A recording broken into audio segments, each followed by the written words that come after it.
যদি বলেন হুজুর আর কেউ না, হ্যাঁ চরমনাই আমার ভাই, চরমনাই পীর সাহেব হুজুর, যার কণ্ঠ আমার নিজেরও রপ্ত করা আছে। উনি কি চমৎকার করে বয়ান করে, বাবারে কেউ বা ধন সম্পদের মালিক হইলা, কেউ বা বাড়ি গাড়ির পাগল হইলা, এমন একদল বান্দা আছে যারা আমি মাওলার পাগল, মাস্তে আশেক মাস্তে মাসুক বাদশাহ মালে মাস্ত, মাগার হালে মাস্তে আসে কানে দিদারে মাস্ত। অতএব বাবারা, যারা এই বাড়ি গাড়ির পাগল হইয়া গেলা রে বাবা, সামান্য এই 2 দিনের জন্য আল্লাহরে ভুইলা যাইও না রে বাবা। ওই দিনের জন্য স্মরণ রাই করে বাবা, তোমারে যখন কবরে রাইখে আসবো, ডানে কেউ নাই, বামে কেউ নাই, সামনে কেউ নাই, পেছনে কেউ নাই, একমাত্র দেখতেছে তোমারে আমারে আল্লাহ। বাবারে অতএব ওই আল্লাহরে ভুইলা যাইও না। কথা বলে না, ঠিক কিনা বলে না? চরমনের পীর সাহেব হুজুর এইভাবে বলে। যারা মেম্বারের খতিব, যারা মঞ্চের বক্তা, আমাদের পরিচয় হচ্ছে আমরা একজন কোরআনের কর্মী, আমরা সবার দিনের একজন খাদেম বলতে পারেন। রাজনৈতিকভাবে যদি কোনো একটা দলের আমি মেনশন করি, তবে আমাকে কিছু ভাইয়ারা মন থেকে অ্যাকসেপ্ট করতে পারবে না। সো আমি চাইবো এই মসজিদের মেম্বার থেকে আমি আপনাদের সাথে কোরআন থেকে কথা বলি, মেহেরবানি করে গ্রহণ করবেন, কোনো দলের এজেন্ট মনে করা যাবে না। পারা যাবে? কথা বলে না, পারা যাবে? ইনশাআল্লাহ বলেন, চিল্লে বলেন ইনশাআল্লাহ। আমি যদি প্রশ্ন করি যে হুজুর আপনি ইসলামী দল কাকে ভালোবাসেন, আমি বলবো সকল ইসলামী দলকে ভালোবাসি। সুবহানাল্লাহ কয় না? তবলিগ আমার কলিজার ভাই, নিজের পকেটের টাকা খরচ করে করে দোকানদারদের কাছে গিয়ে বলে ভাই চলো তো গিয়ে নামাজ পড়ি। কোন গ্রুপের সেগুলি আমি বিচার বিশ্লেষণ করার মালিক না, সেগুলি আমি মসজিদের মেম্বার থেকে বলবো না, বলি নাই, বলবো না। আপনার কোন দল ভালো লাগে, কোন গ্রুপে যাবেন, কি করবেন, সেটা আপনার ব্যাপার। নামাজ কোরআন তো পড়তেছে, তাই না? কোরআনের পক্ষেই তো ডাকে, তাই না? এগুলি আমার ভাই, এগুলি আমার কে? আরে ভাই আওয়াজ তো হচ্ছে না, চিল্লাই বলে না কে? যদি বলেন হুজুর আর কেউ না, হ্যাঁ চরমনাই আমার ভাই, চরমনাই পীর সাহেব হুজুর, যার কণ্ঠ আমার নিজেরও রপ্ত করা আছে। উনি কি চমৎকার করে বয়ান করে, বাবারে কেউ বা ধন সম্পদের মালিক হইলা, কেউ বা বাড়ি গাড়ির পাগল হইলা, এমন একদল বান্দা আছে যারা আমি মাওলার পাগল, মাস্তে আশেক মাস্তে মাসুক বাদশাহ মালে মাস্ত, মাগার হালে মাস্তে আসে কানে দিদারে মাস্ত। অতএব বাবারা, যারা এই বাড়ি গাড়ির পাগল হইয়া গেলা রে বাবা, সামান্য এই 2 দিনের জন্য আল্লাহরে ভুইলা যাইও না রে বাবা।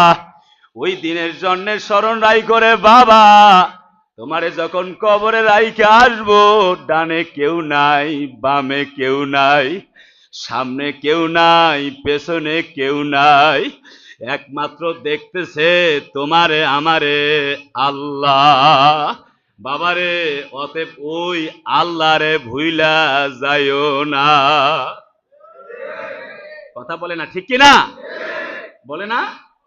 চরমনের পীর সাহেব হুজুর এইভাবে বলে।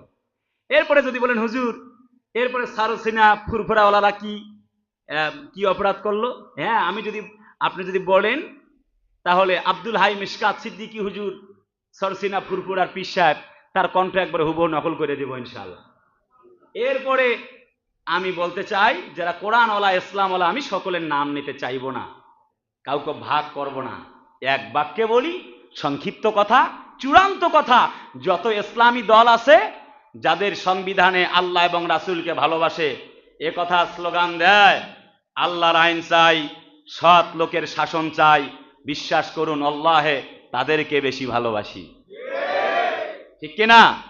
তার মানে যত ইসলামী দল আছে সবাই ডাকে এক আল্লাহর আইন চাই, আসো আল্লাহর দিকে, ঠিক না? কারণ সবাইকেই ভালোবাসি। দলমত নাই, কে আওয়ামী লীগ বিএনপি, সবাই আমার ভাই, যার যার রাজনীতি তারা করছে।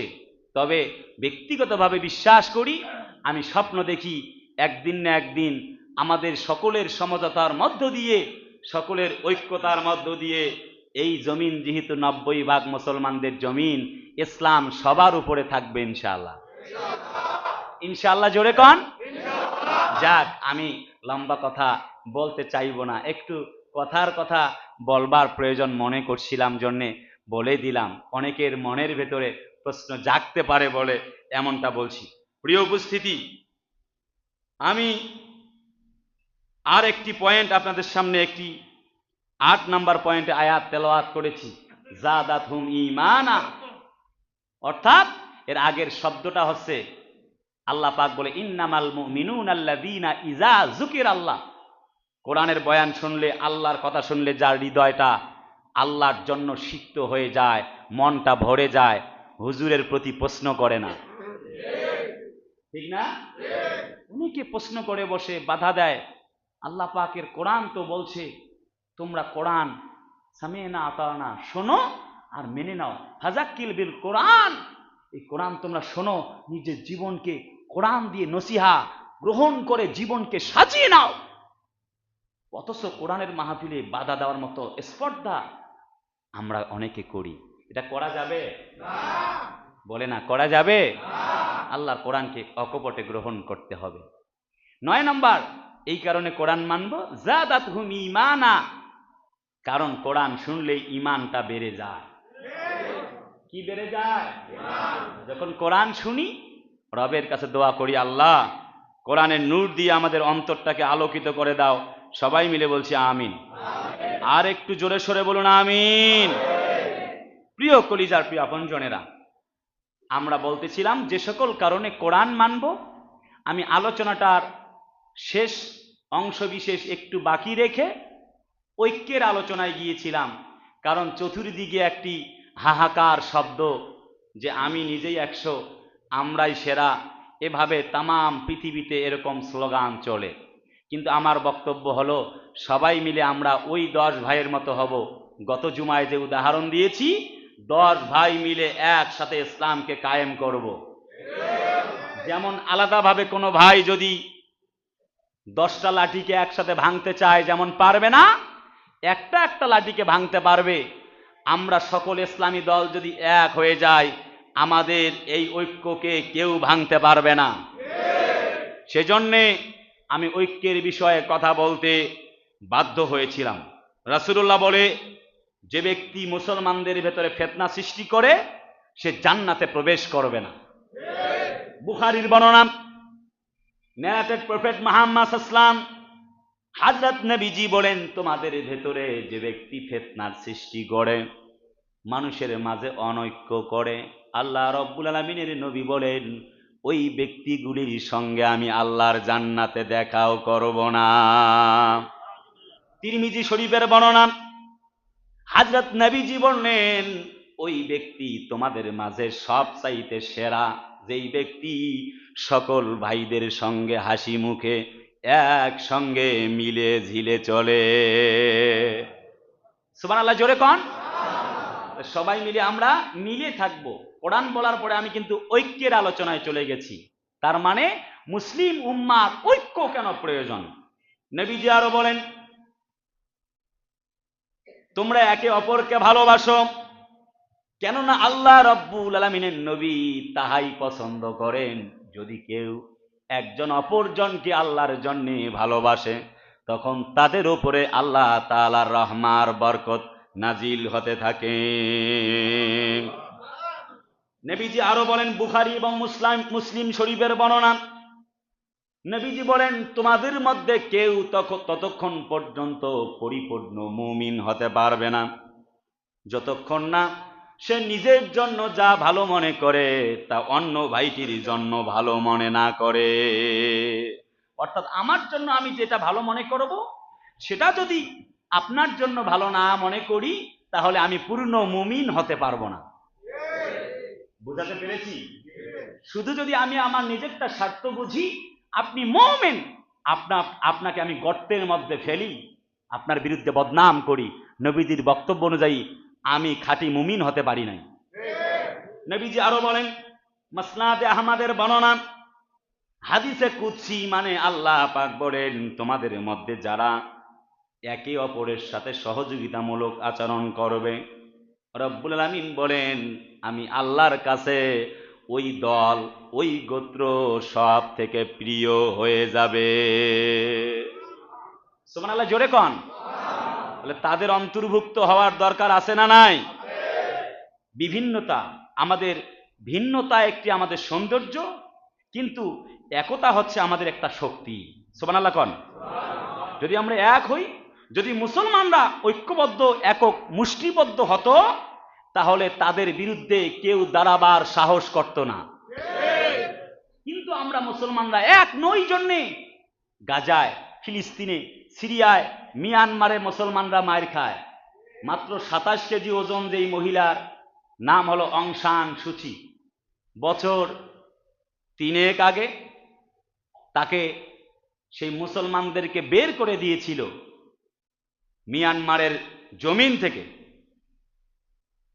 নাফ নদী পাড়ি দিয়ে আসতেছিল তৎকালীন প্রধানমন্ত্রী, তিনি জায়গা দিয়েছিলেন মুসলমানদেরকে। কাজটি ভালো লেগেছিল।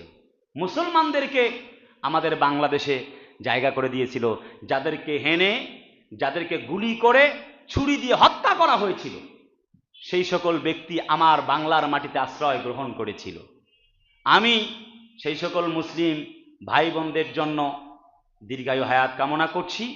সেই অং সান সুচি, লেডি ফ্রাউন মহিলার তাণ্ডবে মিয়ানমার থেকে মুসলমানরা পালিয়ে আসতে বাধ্য হয়েছিল।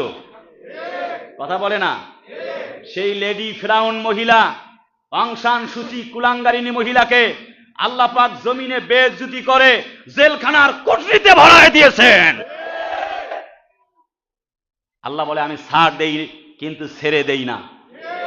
এই কাজ যদি আপনি, আমি, আমরা সকলে যেই করি না কেন, আল্লাহ বলে ফাংজুর কাইফা কানা আকিবাতুজ জালিমিন, কুদ্দুস সিদ্দিকী জালেমদের বিরুদ্ধে বক্তব্য দাও।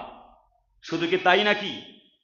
আল্লাহ পাক বলে কুল সিরু ফিল আরদি, আল্লাহ পাক বলেন জাতির লোকেরা ঘোরো, তাকায় দেখো, ফাকাইফা কানা আকিবাতুল মুকাজ্জিবিন,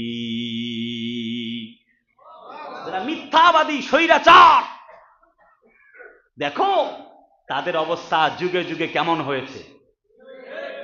লক্ষ্য করেছেন পাকিস্তানের প্রধানমন্ত্রী পালাতে বাধ্য হয়েছে।